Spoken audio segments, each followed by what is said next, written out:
अनमोल मोती कार्यक्रम में आपका स्वागत है। ओम शांति।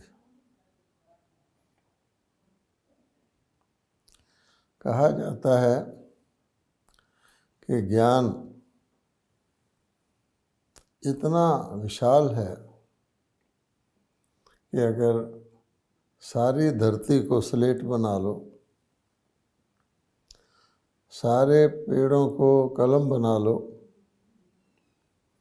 और सारे सागर को इंक बना लो, स्याही बना लो, तो भी इसका वर्णन नहीं हो सकता। किंतु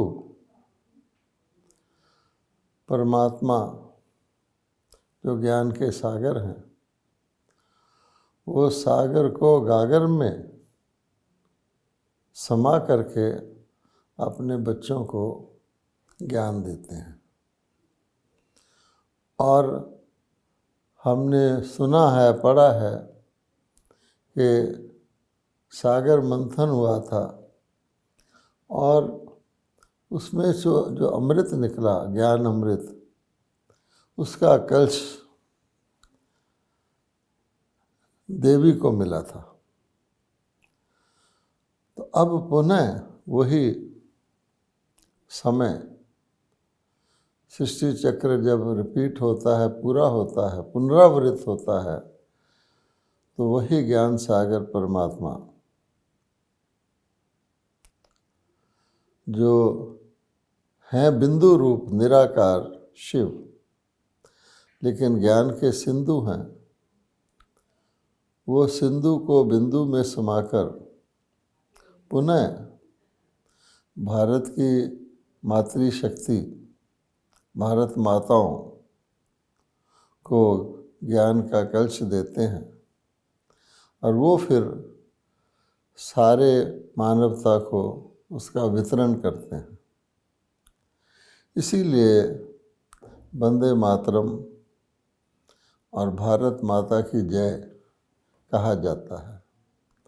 आज लोग धरती को, भारत की धरती को धरती माता मानते हुए, धरती भी माँ है क्योंकि धरती हमारा सृजन करती है, लेकिन वास्तव में ये जो सैल्यूटेशन है, ये जो नमन है, ये जो वंदना है, वंदे मातरम, ये भारत की मातृशक्ति के लिए की गई है, जो वर्तमान समय ब्रह्मा कुमारी के रूप में वही 5000 वर्ष पहले वाली ईश्वरी सेवा कर रही हैं।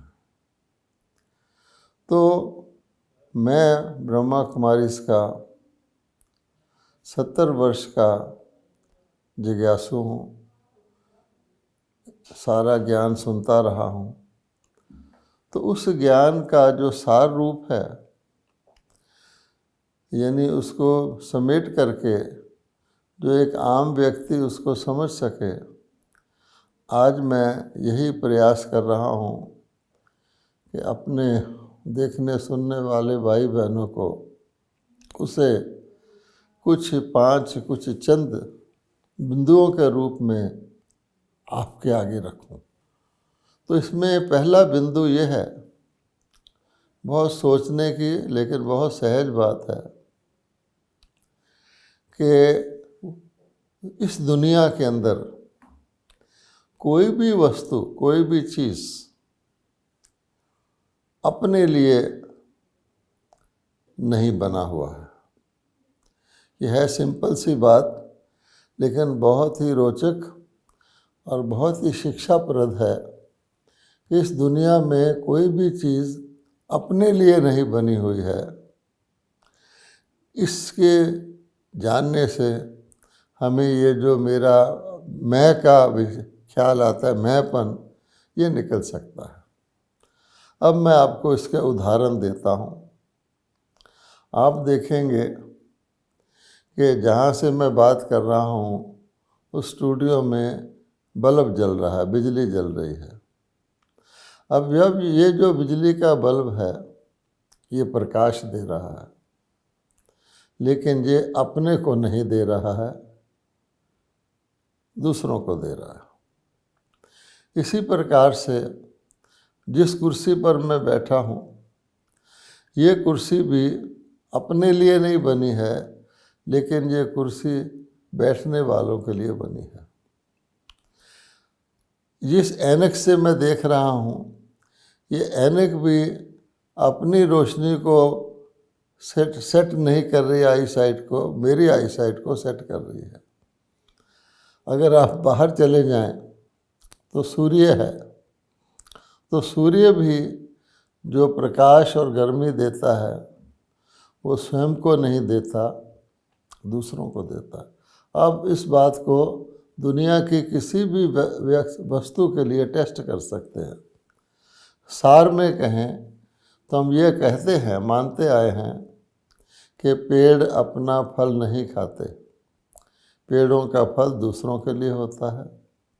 नदी अपना जल नहीं पीती, नदी का जल दूसरों के लिए होता है।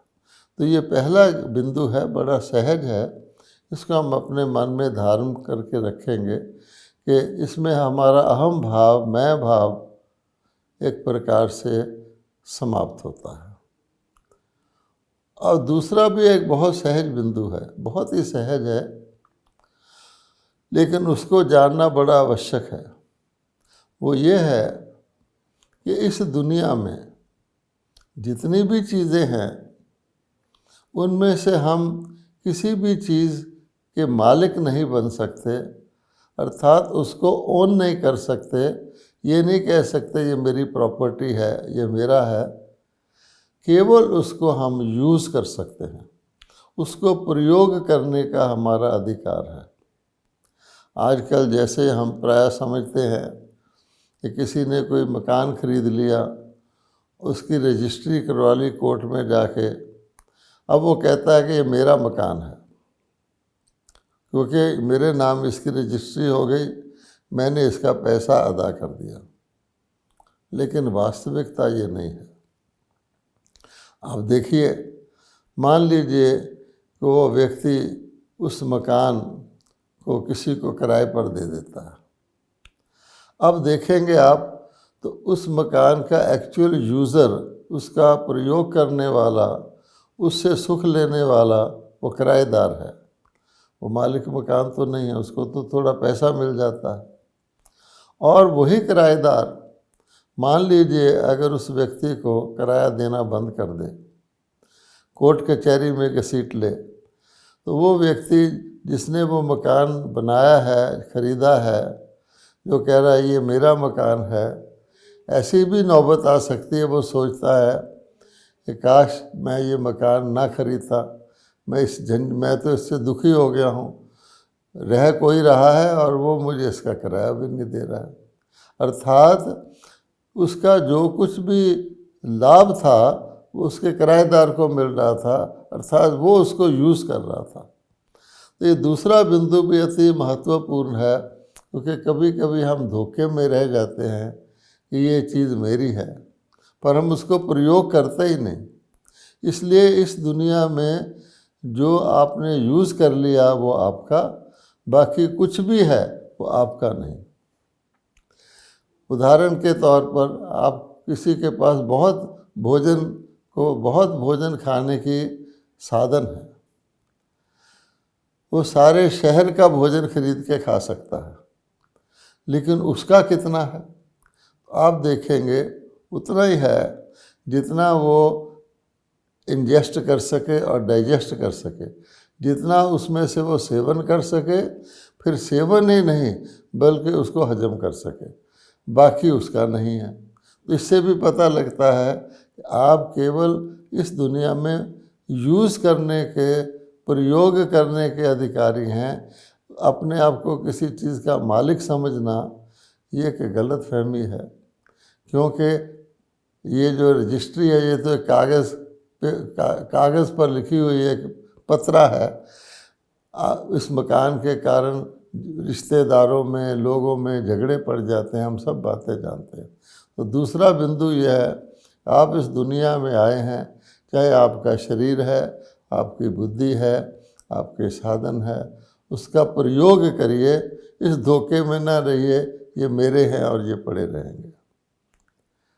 अब तीसरा बिंदु भी अति महत्वपूर्ण है, क्योंकि आज के मानव सभी एक धोखे में हैं और सारे ही उस धोखे में लगे हुए हैं। वो ये कि जितनी चीज़ें हो सके इकट्ठी करते रहो, संग्रह करते रहो, धन भी मेरे पास ज़्यादा हो, मेरे पास प्रॉपर्टी भी बहुत हो, मेरी डिग्रियां भी बहुत हों और मेरे कॉन्टैक्ट्स, मेरे संबंधी मित्र बहुत हों। जितना मेरे पास ज़्यादा होगा उतना शायद मैं सुखी होऊंगा। लेकिन अगर आप अपने जीवन में देखेंगे और इस दुनिया में अन्य लोगों को देखेंगे तो ज़रा विचार कीजिए कि जिनके पास ज़्यादा संसाधन हैं, सब कुछ ज़्यादा है, क्या वो उसी अनुपात में ज़्यादा सुखी हैं? आप पाएंगे कि नहीं। एक धनवान व्यक्ति हर प्रकार के फल खरीद सकता है क्योंकि उसके पास पैसा है और सब फल बहुत महंगे हैं और सब जानते हैं कि फल खाना स्वास्थ्य के लिए बहुत अच्छी बात है। आप किसी महानगर में चले जाएं, फलों की बहुत दुकानें हैं, हर प्रकार के फल, लोकल फल, इम्पोर्टेड फल, सीज़न के फल, ऑफ सीज़न के फल, ड्राई फ्रूट सब भरे पड़े हैं और लोग उनको खरीदते भी हैं। लेकिन क्या सचमुच उन फलों को खरीदने वाले बाकियों से ज़्यादा हेल्दी हैं? आप पूछ कर देख लीजिए कि नहीं। क्योंकि ये ठीक है कि फल खाना स्वास्थ्य के लिए अच्छा है, लेकिन देखा जाए तो ये भी एक साधन है। अगर हमारी अन्य चीज़ें ठीक नहीं हैं, हमारी जीवन शैली ठीक नहीं है, हम फल खाने के बाद अन्य कई प्रकार की अन्य चीज़ों का सेवन कर लेते हैं, बदपरहेज़ी कर लेते हैं, हमारे लाइफस्टाइल में तेज़ी है, हमारे को क्रोध आता है, इत्यादि इत्यादि, हम मुकदमे में फंसे हुए हैं, कोई शारीरिक रोग से पीड़ित है, अनेक कारण हैं जिस कारण से वो एक अच्छी चीज़ हमारी बाकी ना अच्छी चीज़ों में मिल कर के वो भी वेस्टफुल हो जाती है। अगर ऐसा होता, आप सोचिए कि साधन संपन्न लोग ज़्यादा सुखी होते तो आप देखते कि दुनिया में जितने अमीर हैं वो सुखी हैं और जितने गरीब हैं वो दुखी हैं। लेकिन अगर आप वास्तविकता देखेंगे तो आप क्या पाएंगे कि गरीबों को अपनी प्रकार के दुख हैं, वो दिखाई पड़ते हैं, अमीरों को अपनी प्रकार के दुख हैं, वो कई दिखाई पड़ते हैं, गरीबों को नहीं पड़ते। पर अमीर तबके को पता है कि वो किस प्रकार के अनेक प्रकार के दुखों से, मानसिक पीड़ाओं से, अनेक प्रकार के अपने अपने तरीके से दुखों से पीड़ित है। इससे पता लगता है कि दुखों और सुखों का कारण कुछ और है, केवल साधनों की, संसाधनों की कमी या उसकी बहुतायत नहीं है। कहा जाता है कि एक बार बॉम्बे के एक स्लम एरिया में दो बच्चे खड़े थे। वो बच्चे बिल्कुल गरीब थे, उनके बाल उलझे हुए थे, शरीर पर मैल था, फटे हुए वस्त्र थे। तो दो जर्मन के फोटोग्राफर आके उनका फ़ोटो ले रहे थे। तो किसी देशभक्त ने उनको रोका कि ये क्या करते हो भाई, भारत की गरीबी को अपने देश में दिखाना चाहते हो, हम आपका कैमरा छीन लेंगे। तो उन जर्मन फोटोग्राफर्स ने कहा कि ये बात नहीं है। उन्होंने कहा फिर क्या बात है? कहते हैं हम इनका फ़ोटो इसलिए ले रहे हैं कि दोनों बच्चे मुस्करा रहे हैं, हम देख रहे हैं इनके पास संसारिक साधन तो कोई है ही नहीं है, पहनने को वस्त्र भी ठीक नहीं है, ठीक प्रकार से स्नान भी नहीं कर पाते हैं, फिर भी ये मुस्करा रहे हैं। और हमारे देश में बड़े बड़े धनवान लोग हैं, बड़े बड़े पढ़े लिखे लोग हैं, वैज्ञानिक हैं, लेकिन उनके चेहरे पर मुस्कुराहट ही नहीं होती कभी। वो जल्दी जल्दी चलते हैं, हर काम जल्दी जल्दी करते हैं। तो हम ये फ़ोटो इसलिए ले रहे थे कि वहाँ जाके बताएं कि खुशी का कारण कुछ और है। तो जो बात मैं कह रहा हूँ उसी का इससे समर्थन होता है कि केवल साधनों का एकत्रित करना ही व्यक्ति को सुखी नहीं बना देता।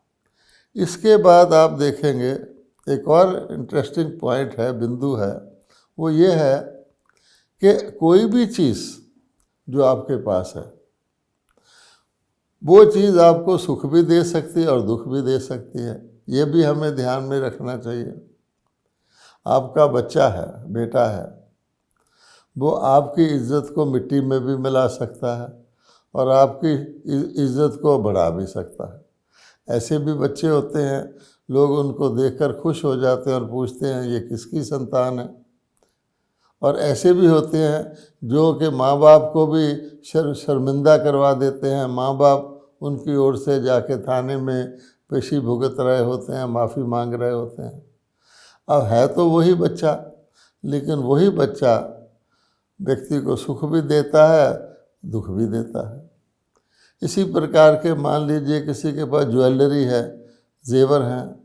अब जेवर खुशी भी प्रदान करते हैं, सुख का कारण भी है। सबके पास तो ज्वेलरी नहीं होती, जिसके पास होती है जब वो ज्वेलरी को पहनता है तो उसको बहुत ही अपने आप को सम्मानित महसूस करता है, भाग्यशाली महसूस करता है। लेकिन कई बार वही ज्वेलरी व्यक्ति की गर्दन कटवाने का भी कारण बन जाती है। तो है तो ज्वेलरी ही, लेकिन वो सुख का कारण बन गई, दुख का कारण भी बन गई। और दूर नहीं जाइए, आप अपने शरीर को देखिए। ये हमारा शरीर तो हमारी सबसे नज़दीकी चीज़ है, सबसे प्यारी चीज़ है। यही शरीर हमें सुख भी देता है, लेकिन यही शरीर ऐसी भी परिस्थिति आ जाती है कि हम हॉस्पिटल के ICU में पड़े हैं, तड़प रहे हैं, और यही शरीर हमारे दुख का कारण बन जाता है। ऐसे भी लोग देखे गए हैं कि जिनको प्राण त्याग देना चाहिए, लेकिन उनके प्राण छूटते नहीं हैं।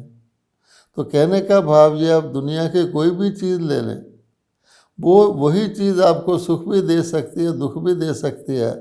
फिर व्यक्ति कैसे कहे कि मैं इस चीज़ को ले लूँ तो मैं सुखी हो जाऊँगा, या ये चीज़ मेरे से चली गई तो मैं दुखी हो जाऊँगा। इससे पता लगता है कि सुख के कारण और हैं, दुख के कारण कुछ और है। तो हमने आपको सिर्फ 4-5 बातें ही मोटी मोटी बताई, उनको रिवाइज कर लीजिए। पहली बात कि दुनिया में कोई भी चीज़ अपने लिए नहीं बनी है, हर चीज़ दूसरों के लिए बनी है।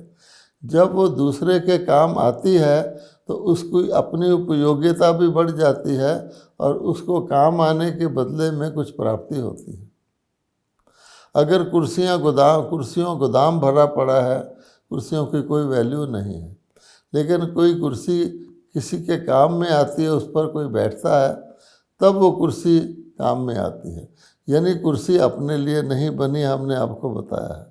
फिर इस संसार में बहुत कुछ है, लेकिन जितना आपने प्रयोग कर लिया उतना आपका, बाकी आपके लिए जैसे है या नहीं है। इसलिए चीज़ों को प्रयोग करना है। कई लोग ऐसे समझते, देखकर ही खुश होते रहते हैं। आप देखेंगे जिसको हम कंजूस माइजर लोग कहते हैं, उनकी यही निशानी होती है, उनके पास बहुत धन होता है। आप अपने मनोमन में वो खुश रहते हैं कि मेरे पास बहुत धन है, लेकिन जीवन में अपने में कभी ना उस धन से खुद फ़ायदा लिया है, किसी और को फ़ायदा करने की तो बात ही नहीं है। तीसरी बात हमने आपको बताई कि वस्तुओं को, केवल दुनिया की वस्तुओं को इकट्ठा करने से ही कोई व्यक्ति सुखी नहीं हो जाता। थोड़ी सी वस्तुओं भी हों, आपने देखा होगा कि थोड़ी सी पोजेशन वाला व्यक्ति आपको ज़्यादा खुश संतुष्ट नज़र आता है, और जितना ज़्यादा से ज़्यादा वस्तुओं उसके पास है, वो अनेक प्रकार के झंझटों में फंसा रहता है, और उसको जितना ज़्यादा है उसको उसके खोने की चिंता भी ज़्यादा होती है। उसका जाएगा, वो कहेगा मैं शरीर छोड़ दूँ, हाय मेरा ये सब कुछ चला जाएगा। उसको बहुत ज़्यादा उसका चिंता लगती है, और ही ज़्यादा, क्योंकि शरीर तो छोड़ना ही है। और आजकल के ज़माने में तो हम जानते हैं अकाल मृत्यु का समय है, तो मृत्यु का भय ही उस व्यक्ति को उन पोजेशंस का सुख नहीं लेने देता। इसी प्रकार से हमने आपको ये भी बताया कि एक ही चीज़, कोई भी चीज़ दुनिया की है, आपको सुख भी दे सकती है, आपको दुख भी दे सकती है। अब हम आते हैं कि आखिर अगर ये सब कुछ है तो फिर सुख दुख का आधार क्या है? क्योंकि अगर हमको जो कुछ हम कर रहे हैं, चाहे हम किसी चीज़ को छोड़ रहे हैं, चाहे हम किसी चीज़ को इकट्ठा कर रहे हैं, आप दुनिया के अंदर दो प्रकार के लोग देखेंगे। एक सोचते हैं कि जितना ज़्यादा से ज़्यादा संग्रह कर लेंगे उतना हम सुखी हो जाएंगे, और कई ऐसे हैं वो फिर इसका बिल्कुल ऑपोजिट एक्सट्रीम में चले जाते हैं कि नहीं, जितना इस दुनिया की चीज़ों को त्याग कर दोगे उतना सुखी रहोगे, उतना शांत रहोगे। आप जानते हैं कई लोग ये कहते हैं कि इच्छाएं ही दुख का कारण है। अपनी इच्छाएं घटा लो, जितनी इच्छाएं कम करते जाओगे उतना आपका दुख और अशांति घटता जाएगा। आमतौर पे यही कहा गया है कि इच्छाओं को कम करो। तो इच्छाओं में भी दो चीज़ें होती हैं, एक होती है डिज़ायर्स और एक होती है एक्सपेक्टेशंस। इच्छाएं अपने अंदर से उठती हैं और एक्सपेक्टेशन दूसरों से होती हैं। एक्सपेक्टेशंस के लिए भी ये कहा गया है कि अपनी एक्सपेक्टेशन को कम करो।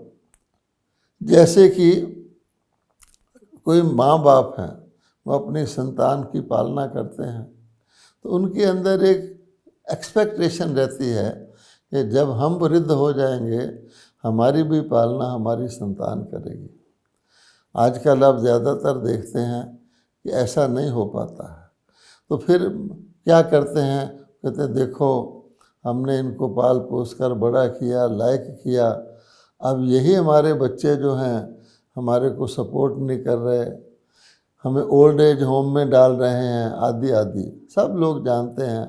अच्छा, इसलिए एक्सपेक्टेशंस के लिए हमारे देश में एक बहुत प्रसिद्ध कहावत है, वो ये है कि नेकी कर और दरिया में डाल। इसका भावार्थ क्या हुआ?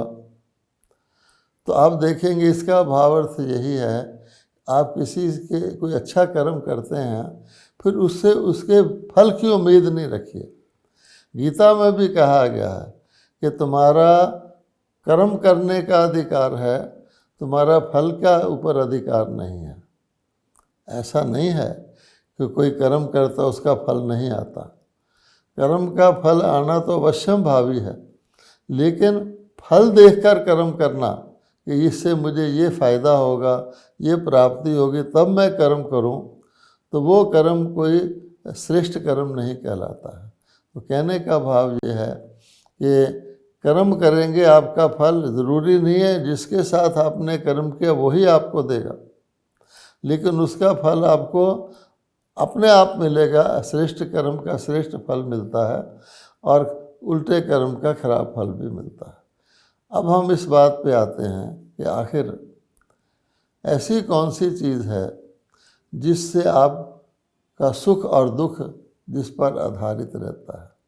तो वो आप देखेंगे कि फाइनली उसका यही आधार है जो एक मूल नियम है, ऐसा नियम है जो नियम जो है लागू होता ही होता है। वो किसी कोर्ट में जाकर या किसी और बातचीत से किसी तरीके से भी कोई भी व्यक्ति उस नियम का उल्लंघन नहीं कर सकता, और उस नियम का नाम है law of Karma. Law of Karma क्या कहता है कि जैसा करोगे वैसा पाओगे, जो करेगा वही पाएगा, और जितना करेगा उतना पाएगा। ये लॉ ऑफ कर्मा है। तो अगर कोई व्यक्ति जीवन में सुख चाहता है, संतोष चाहता है, शांति चाहता है, और उसको भोगने के लिए शक्ति भी चाहता है, क्योंकि आप देखेंगे कई लोग साधन संपन्न सब कुछ होते हैं, लेकिन उनकी आयु पूरी हो जाती है। तो उसका एक ही तरीका है कि हम श्रेष्ठ कर्म करें। स्टॉक ऑफ गुड एक्शंस, श्रेष्ठ कर्मों की जमा की हुई पूंजी, यही व्यक्ति को सुख देती है, यही उसके सुख का आधार है। तो हम अपने श्रेष्ठ कर्मों पर ध्यान रखें। बाकी चीज़ें आपको सुख और दुख ऑटोमेटिकली हर चीज़ से मिल जाएगा कर्म के अनुसार। तो कर्म का फल होता है। आजकल मनुष्य फल पहले मांगता है और बीज बाद में बोना चाहता है। हर व्यक्ति क्या सोचता है, मुझे ये मिल जाए तब मैं ये करूं, तो उल्टा हो गया है। तो हमें श्रेष्ठ कर्मों का बीज बोना है, तो हमें उसका मीठा फल अवश्य मिलेगा। ओम शांति।